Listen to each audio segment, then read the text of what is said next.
Some stories are never finished. They're just filed away. Welcome to Chronicles of the Obscure, Philadelphia, 1994. A city worker, going about his day, notices something strange in the middle of a busy intersection. It's not a pothole, not a manhole cover. It's a piece of linoleum, the size of a license plate, set right into the asphalt like a permanent plaque. He manages to pry it up, revealing a message in bold, blocky capital letters that makes no sense. TOYNBEE Idea in Movie 2001, Resurrect Dead on Planet Jupiter. This wasn't spray-painted graffiti that would wash away in the rain. It wasn't a sticker that would peel under the sun.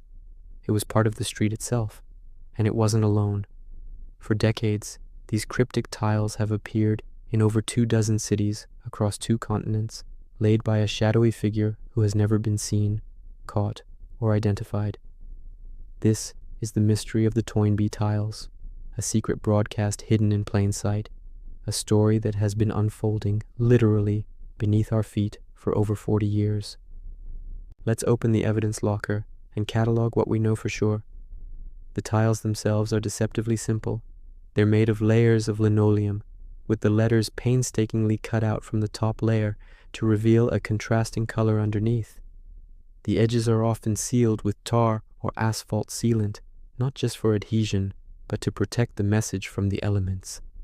They survive for years, sometimes decades, until roadwork inevitably destroys them. The message is the most consistent element.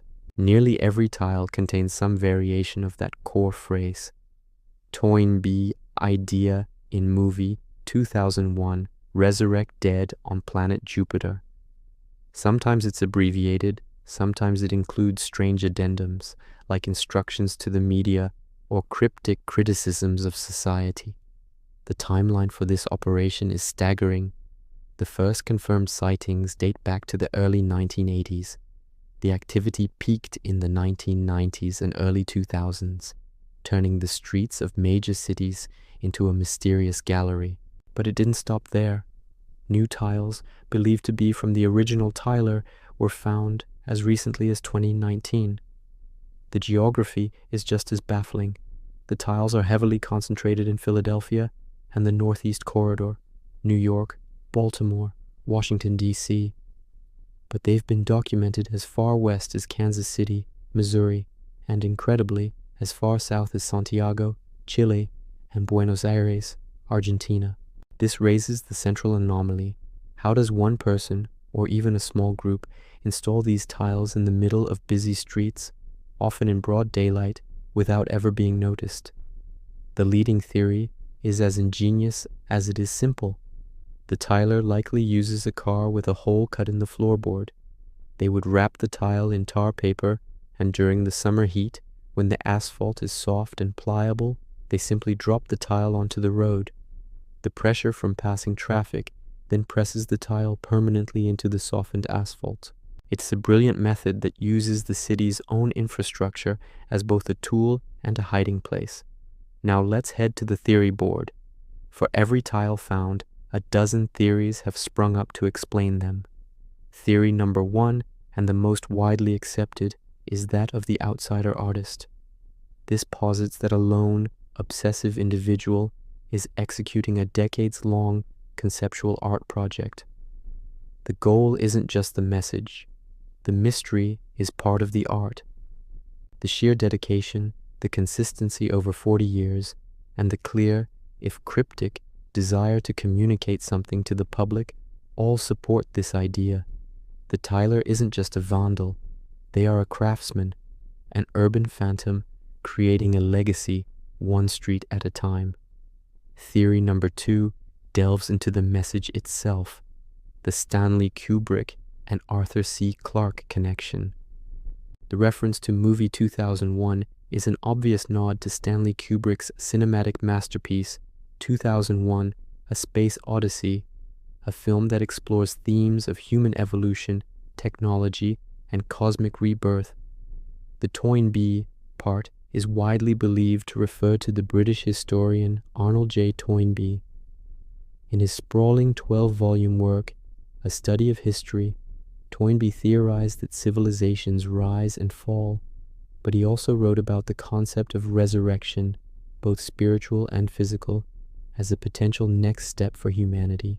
The Tyler, then, might be promoting a strange fusion of these two ideas, a belief that humanity could achieve a literal resurrection of the dead on another planet, perhaps Jupiter, as depicted in the Stargate sequence of 2001.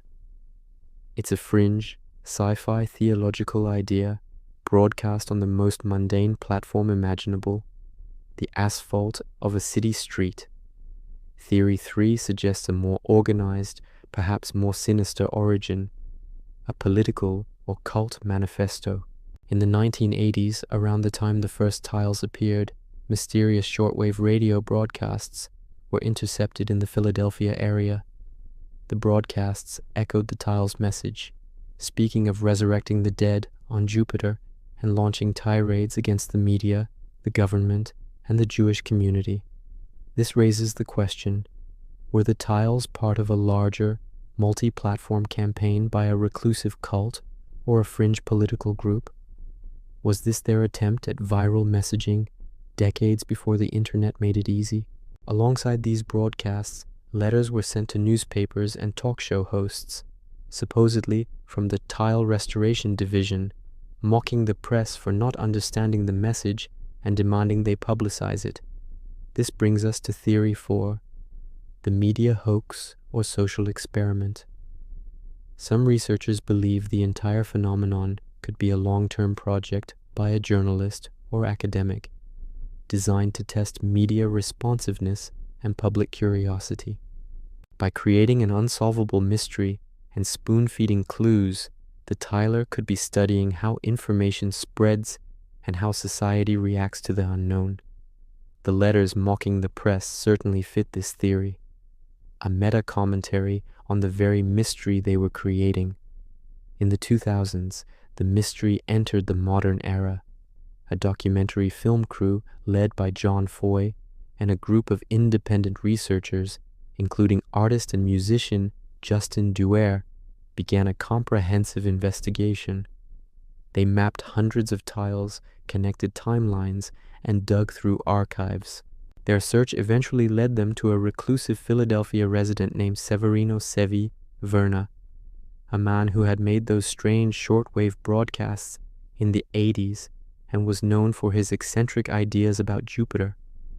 While the circumstantial evidence was strong, conclusive proof linking him to the tiles remained just out of reach. The Tyler, or Tylers, communicated directly only once, via a fax sent to a journalist in 2001, before going completely silent again. The mystery deepened with the appearance of copycat or rival tiles. New messages like House of Hades began appearing, made with a similar method, but clearly by a different hand. The original Tyler's idea had taken on a life of its own, inspiring others to use the streets as their canvas. In the internet age, the tiles became a crowdsourced obsession, with forums and websites dedicated to tracking new finds and debating theories. Yet, the core identity of the original artist remains protected by anonymity, by time, and by the sheer, simple brilliance of their method.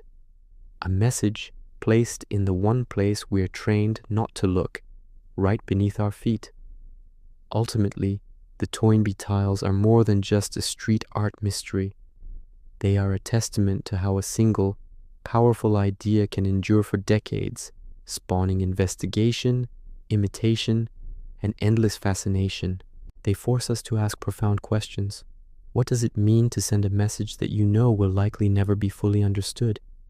Is the act of communication more important than the content? Perhaps the mystery itself is the point. The Tyler, whoever they are, turned the mundane city street into a gallery, the anonymous public into an audience, and their own anonymity into a legend. The story isn't over. As long as there are roads, there's a chance a new tile might appear, another chapter in this chronicle of the obscure. So, what do you believe the TOYNBEE tiles mean, and who do you think is behind them? Share your theory in the comments below, and for more stories that linger in the shadows, make sure you subscribe. Thanks for watching.